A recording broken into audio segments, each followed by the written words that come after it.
40,000 circumference ہے زمین کا. زمین پہ آپ یہاں سے چلیں اور گول پورا چکر کاٹ کے یہاں ہے تو 40,000 کلومیٹر ہے. 2 چکر 2.5 چکر کاٹے جائیں گے ایک بندے کی نسوں کو جوڑنے کے. اور یہ ساری نسوں کے اندر خون جاتا ہے. اور سر یہ تو بھی صرف نسیں ہیں. یہ نسوں میں جو خون جاتا ہے نا یہ آگے پھر ہمارے جسم کے سیلز تک پہنچتا ہے. اور سر سیلز کی تعداد جو ہے نا وہ لاکھوں میں نہیں ہے, وہ کروڑوں میں بھی نہیں ہے سر, وہ اربوں میں بھی نہیں ہے. 100 ٹریلین سیلز ہر بندے میں موجود ہے. 1 ٹریلین جو ہے نا وہ 1000 ارب کے برابر ہوتا ہے. اور ارب تو میں نے آپ کو بتا دیا کیا ہے, کڈی خطرناک شے ہے ارب.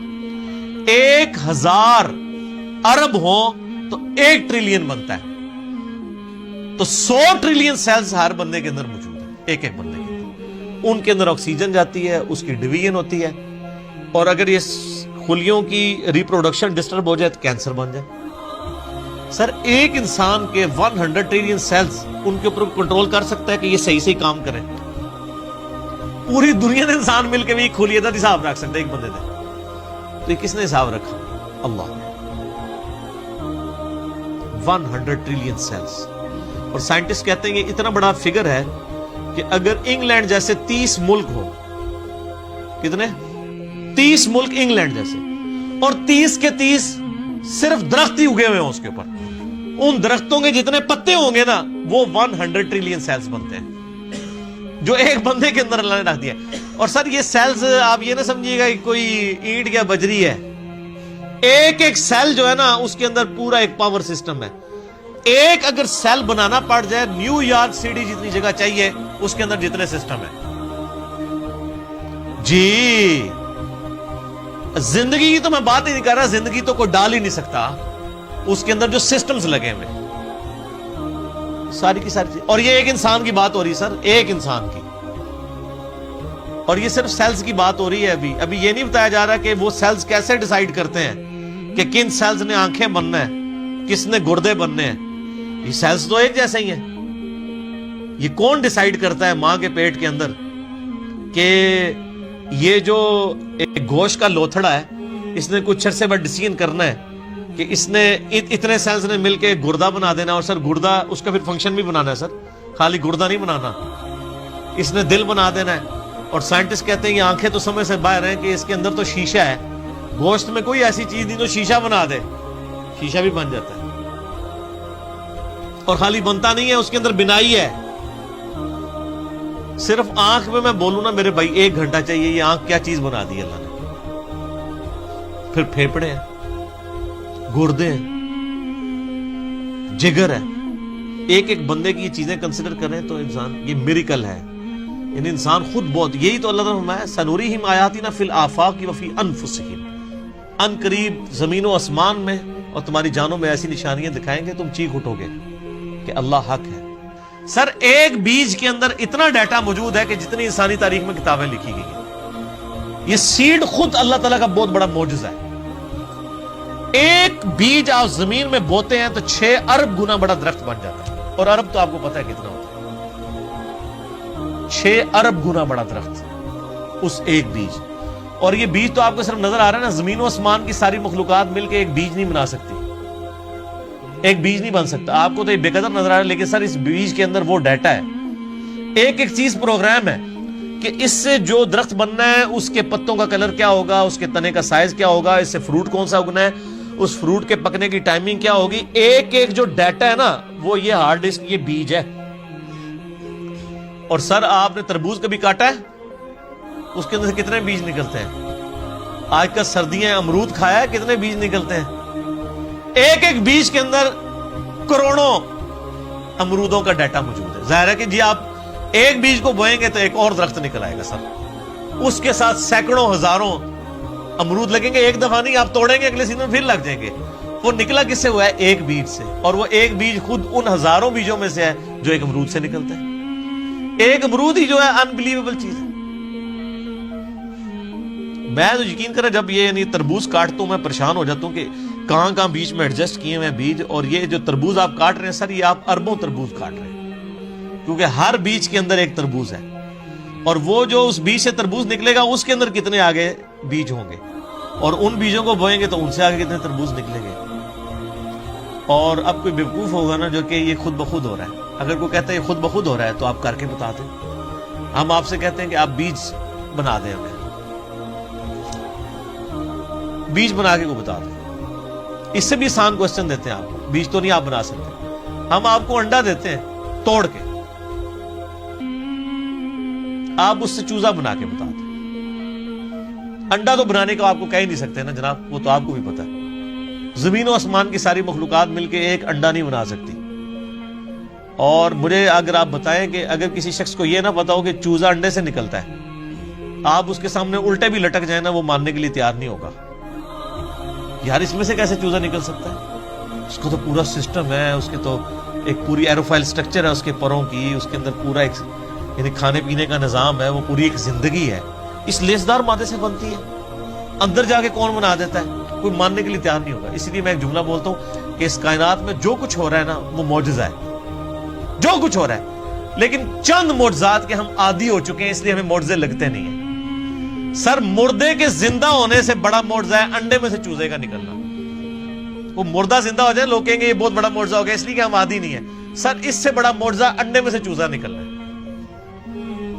اس کے اندر تو کوئی ایسی چیز موجود نہیں ہے، کون نکال رہا ہے؟ اور سر یہ ایک انڈا نہیں ہے، خربوں انڈے ہیں. مرغیوں کے انڈے، چیلوں کے انڈے، کبوتروں کے انڈے، طوطوں کے انڈے، یہ تو نہ ختم ہونے والی چیز. ایون یہ مکھیاں آپ کی جتنی نکل رہی ہیں، شراط الارض، یہ سب انڈوں میں سے نکلتی ہیں. یہ ڈریگن فلائی جس کا میں اکثر ذکر کرتا ہوں، جس کے اوپر انہوں نے شنوک ہیلی کاپٹر بنایا ہے، وہ جس کے 4 پر ہوتے ہیں، جسے ہم پنجابی میں ہیلی کاپٹر کہتے ہیں. سر یہ ایک بال پوائنٹ کے نقطے جتنا انڈا ہے جس سے وہ نکل رہی ہے، اور اس کے ایک ڈھیلے کے اندر نا 25,000 آنکھیں ہوتی ہیں ایک ڈھیلے میں. اور وہ اس کی آنکھ کتنی سی تھی ہوگی آپ دیکھ لیں، اور وہ پورے کوارڈینیٹس اپنے لوکیٹ کرتی ہے. آپ کے ہیلی کاپٹر اور جہازوں کو تو لینڈ کرنے کے لیے جگہ چاہیے، اور اللہ نے جو بنائے ہوئے ہیں، چڑیے کو آپ نے کبھی دیکھا ہے اس کو لینڈنگ کے لیے کوئی جگہ تلاش کرنی پڑتی ہے، کوئی جگہ صاف کروانی پڑتی ہے؟ جدھر سے اٹھے جہاں مرضی جا کے لینڈ کر لیں. اور ہمارے جہازوں میں تو ہمیں فیول ڈالنا پڑتا ہے. سر چڑیا میں آپ کو نہیں فیول ڈالنا پڑتا، وہ خود اپنا فیول لیتی ہے. اور آج کل تو یہ سردیاں ہیں، آپ کو پتا ہے آج کل وہ پرندے آئے ہوئے ہیں سائبیریا سے، ادھر 10,000 کلومیٹر کا سفر. کتنا سر؟ بوئنگ 747 میں ایک دفعہ ٹینکی فل کرے نا، وہ بھی 8,000 کلومیٹر اڑتا ہے انجنوں کے ساتھ. اور یہ نازک سا پرندہ جس کو آپ سرخاب کے پر سنا بھی ہوا ہے نا، سرخاب آپ دیکھ لیں کتنا سا اتنا سا پرندہ ہوتا ہے اگر اس کو پر پھیلائے تو، اور وہ ان پروں میں وہ طاقت، بالکل نازک سے پر ہے سر. 10,000 کلومیٹر اڑ کے آتا ہے بغیر کھائے پیے. جی اسٹیشن کوئی نہیں. اور توکل دیکھیں، سمندر کے اوپر سے اڑ کے آتا ہے جہاں وہ لینڈ بھی نہیں کر سکتا، اور اس کو اپنے اللہ کے اوپر کتنا اعتماد ہے کہ یہاں پہنچتا ہے وہ بغیر کھائے پیے. اور وہ نیند کی کنڈیشن میں بھی، یعنی وہ جس کو پنجابی کہنا جاگو میٹی رہتا ہے، وہ اڑتا رہتا ہے، اس کے پر چلتے رہتے ہیں، وہ اپنی نیند بھی ہوا کے اندر پوری کرتا ہے. 10,000 کلومیٹر کا سفر کر کے آتے ہیں یہاں پہ. اور کیونکہ وہاں زیادہ سردی ہوتی ہے نا، یہ بھی ان کو پڑھایا ہوا ہے اللہ نے جناب کہ سردی زیادہ ہوگی، چلو سب کانٹیننٹ. پھر یہاں پہ ہمارے جو شکاری لوگ ہیں کچھ شکار کرتے ہیں، زیادہ تر تو وہ بچ جاتے ہیں. پھر وہ جب موسم جب صحیح ہوتا ہے وہ واپس بھی رشیا چلے جاتے ہیں. یہ سر میں صرف ایک سپیشیز کی بات کر رہا ہوں. تتلیاں ہیں وہ بھی ملینز کی تعداد میں. آپ اگر ایک یوٹیوب کے اوپر آپ یہ نیشنل جغرافی والوں کا پروگرام دیکھیں نا، میگا مائگریشنز کے نام سے بڑی بڑی جو یعنی ہجرتیں ہوتی ہیں جانوروں کی، کہاں سے کہاں تک جاتے ہیں، بندہ حیران ہو جائے. یہ ہاتھی جناب جو آپ کو بالکل سیدھا سا نظر آ رہا ہے، یہ صرف پاؤں مار کے نا زمین پہ 40 کلومیٹر دور کمیونیکیشن کر لیتا ہے دوسرے ہاتھی کے ساتھ کہ سر میں تھے جے. 40 کلومیٹر بغیر موبائل فون کے. اور یہ جو عقاب ہے کئی کلومیٹر سے نا ایک کیڑا بھی زمین کے اوپر دیکھ لیتا ہے سر، اور وہ شکار کرتا ہے. اللہ نے اس کو سکھا دیا. پھر اگر مچھلیوں کی طرف جائیں تو بندہ پریشان ہو جاتا ہے. کیا ایک یعنی گوشت کے ایک لوتھڑے کے اندر اللہ نے کیا ان کے اندر پوری چیزیں فٹ کر دی ہوئی ہیں سمندر کے اندر، کوئی مطلب انڈیکیٹرز تو نہیں لگے ہوئے کہ یہ مشرق ہے، یہ مغرب ہے، شمال ہے، جنوب ہے. ان کے دماغ میں کمپاس لگی ہوئی ہے. یہ سائمن مچھلیاں کہاں سے چلتی ہیں، کہاں تک واپس پہنچتی ہیں، کدھر کدھر سمندر میں ٹریول کرتی ہیں، اپوزٹلی پھر پہنچ بھی جاتی ہیں. اللہ تعالیٰ فرماتا ہے رزقا للعباد. یہ جو کھجوروں کا ذکر کیا یہ کھانے کے لیے رزق ہے، میرے بندوں کی روزی. اللہ اکبر. وَأَحْيَيْنَا بِهِ بَلْدَةً مَيْتًا. اور اس پانی کے ذریعے ہم مردہ زمین کو زندہ کر دیتے ہیں. كَذَلِكَ الْخُرُوجِ. تمہیں بھی اسی طریقے سے ہم نکال لیں گے. وہ جو سوال ہوا تھا نا جب ہم مر کے مٹی ہو جائیں گے اور ریزہ ریزہ ہو جائیں گے، ذَلِكَ رَجْعٌ بَعِيدٌ. یہ تو دور کی بات ہے، ہم زندہ ہوں گے. اللہ نے یہ سارے دلائل ذکر کر کے کہا كَذَلِكَ الْخُرُوجِ. اور جو اللہ اتنے بڑے بڑے کام کر رہا ہے نا، اور مردہ زمین سے وہ پانی کے ذریعے نباتات کو اگا رہا ہے، تمہیں بھی زمین سے اگا لے گا اسی طریقے سے. یہ ٹینشن نہ لو یہ اللہ کیسے کرے گا، اللہ کے لیے کوئی مسئلہ ہے؟ اللہ تعالیٰ اس سے زیادہ مشکل کام آلریڈی کر رہا ہے. اور جو تم دیکھ رہے ہو، دیکھ رہے نا سر، ہم نہیں دیکھتے ہیں جناب بارشوں کی وجہ سے زمین کے اندر سے نباتات اگتی ہے، دیکھ رہے ہیں نا. اور نہ بھی دیکھ رہے ہو، یہ ہماری زندگی اس بات کا ثبوت ہے. آج اناج اگنا بند ہو جائے سارے مرے پڑے ہوں گے. تو یہ عملی تواتر ہے، سب کو پتا ہے کہ یہ ہو رہا ہے. اور اللہ ہمارا رزق للعباد، یہ ہمارے بندوں کے لیے رزق ہے جو ہم اگا رہے ہیں. اب اس کے اندر بھی قیامت مضمن ہے سر. وہ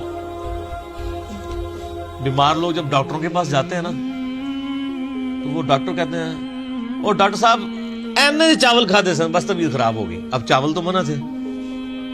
تو جو سیانے ڈاکٹر ہوتے ہیں وہ کہتے ہیں جناب گولی بھی تو اینی جی ہوتی ہے نا، اتنی سی گولی بندے کو ٹھیک کر دیتی ہے اور زہر کی اتنی سی گولی بندے کو مار دیتی ہے. تو اتنے چاول تو بہت زیادہ ہوتے ہیں.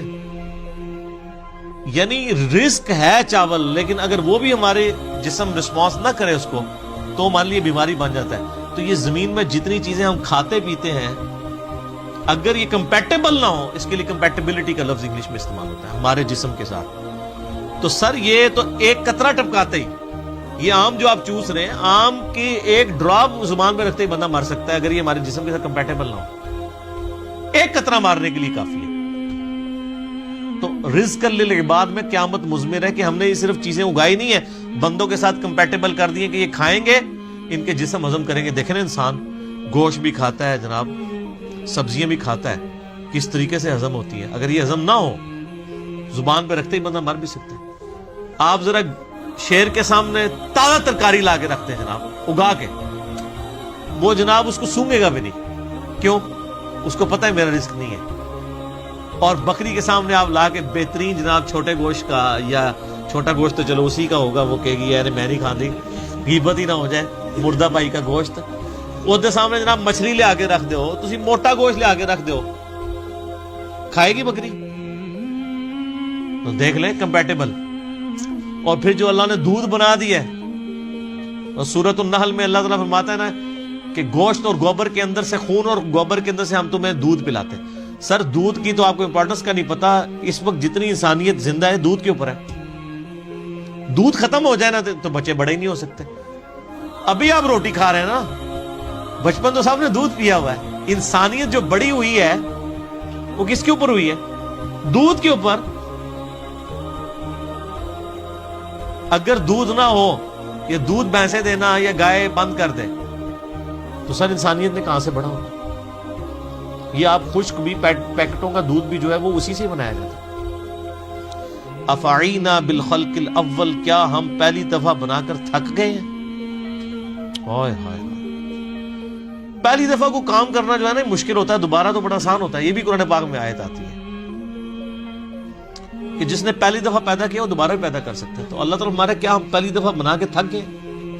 بل ہم فی لبس من خلق جدید، بلکہ اصل میں یہ دوبارہ پیدا ہونے کے بارے میں شک میں پڑ گئے. شک میں کیوں پڑے؟ سر اپنی مرضی کی زندگی گزارنا چاہتے ہیں نا، ورنہ کائنات کے اندر تو کتنے، میں نے فزیکل فینومینا آف نیچرز کا ذکر کیا ہے، وہ کافی ہے انسان کو خدا تک پہنچنے. اور میں ایک اکثر جملہ بولا کرتا ہوں، God is the only explanation of all the physical phenomena in this universe. اس کائنات میں ہونے والے ہر فزیکل فینومینا کی ایکسپلینیشن گاڈ ہے. سائنس ہمیں زیادہ سے زیادہ کہاں تک لے جائے گی؟ سائنس صرف ڈسکوری کرتی ہے سر. پہلے اگر انڈے کی وہ انہوں نے ڈسکوری کی کہ انڈے کے اندر چوزا بنتا ہے، اور اس کے بعد پھر ایک اور سٹیپ طے ہو گیا کہ اس میں کیمیکل ریئیکشنز کیا ہوتے ہیں. آپ جتنا مرضی کریں، آپ ڈسکوری سے ایک ایک سٹیپ اور طے کرتے جائیں گے، لیکن کریں گے ڈسکوری. انڈا کو بنا نہیں سکے گا، چوزا کو بنا نہیں سکے گا. اسی لیے بایولوجی کا یہ لا فائنل ہو چکا ہے کہ living things can never be created out of non living things. مرغی نہیں انڈا دینا ہے تو اس میں سے چوزا نکلنا ہے سر، انڈا کو بنا نہیں سکتا. اب وہ انڈا آپ چاہے چوزے کے نیچے رکھ دیں، چاہے آپ اس کو کسی مشین کے اندر رکھ دیں، یعنی وہ چوزا نکلنا ہے اس انڈے کو مرغی کے نیچے رکھنے سے یا مشین میں، لیکن وہ مرغی نہیں انڈا دینا، بنا نہیں سکتی. لیونگ تھنگس جو ہے وہ نان لیونگ تھنگس سے نہیں بن سکتی، لیونگ تھنگس سے ہی. تو یہ سائنس زیادہ زیادہ ڈسکوریز کرتی ہے. الٹیمیٹلی جب پوچھا جاتا ہے کہ ہاؤ، کیسے ہو رہا ہے، وہ کہتے ہیں it is physical phenomena of nature. ہم سے صرف آپ یہ پوچھیں کہ وٹ اور وائی، کیا ہوا، زلزلہ ہوا ہے، کیوں آیا، ٹیکٹونک پلیٹس کی ڈسٹربنس، کیسے ہو گیا، کس نے ڈیسیژن کر دیا، وہ کہتے ہیں it is physical phenomena of nature. اسی کے پیچھے تو خدا ہے جو ڈیسائیڈ کرتا ہے کہ کس وقت کیا کام ہوگا. تو جتنے بھی کائنات کے اندر عوامل ہیں ان کے پیچھے ایک ڈیوائن سورس ہے. آپ اسے سپر نیچرل ایجنسی کہہ لیں، سپریم بینگ کہہ دیں، سپر نیچرل اتھارٹی کہہ دیں، آپ بھگوان کہہ دیں، آپ خدا کہہ لیں، آپ گاڈ کہہ لیں، آپ اللہ کہہ لیں، وہ ایک ہی ہے.